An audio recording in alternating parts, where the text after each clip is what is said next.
Déterminé à promouvoir le secteur santé, la formation et l'éducation, le président de la transition a procédé à l'inauguration officielle de l'école provinciale de formation en action sanitaire et sociale EPFAS.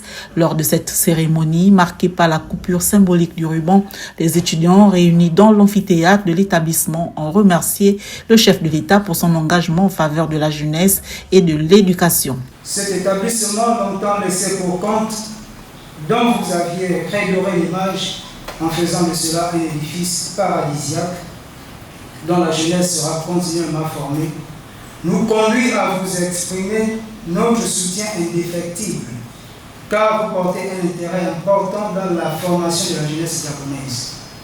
Dans cette promotion, il y a des étudiants en formation continue qui expriment leur satisfaction et reconnaissance de bénéficier de cette formation sanctionnée par un diplôme d'État.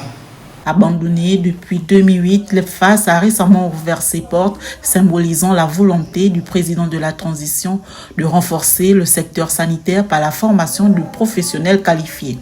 L'établissement, qui accueille près de 500 étudiants, dispose d'infrastructures modernes, une direction des études, une infirmerie, un bâtiment administratif, 4 grandes salles de classe, des logements, un internat, un restaurant, un plateau sportif, une bibliothèque, une salle multimédia et un laboratoire. Malgré ces avancées, le responsable de l'école a souligné certaines difficultés auxquelles l'établissement doit encore faire face. Monsieur le Président, malgré ce tableau idyllique, nous avons quelques difficultés.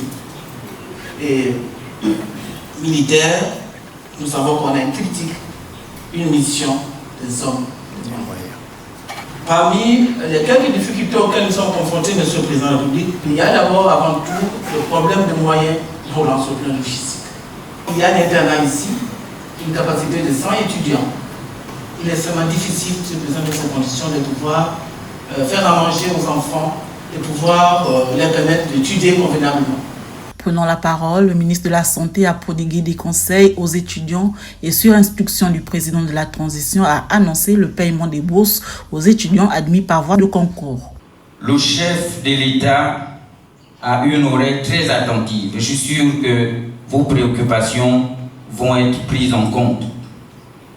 Aux étudiants, chers apprenants, je voudrais, devant le chef de l'État, vous passer un message.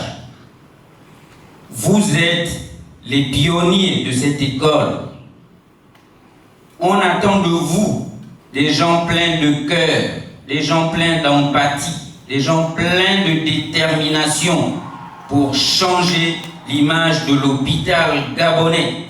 Cette initiative s'inscrit pleinement dans la vision du chef de l'État visant à doter le pays d'infrastructures de santé de pointe tout en renforçant les compétences locales pour mieux répondre aux défis sanitaires présents et futurs.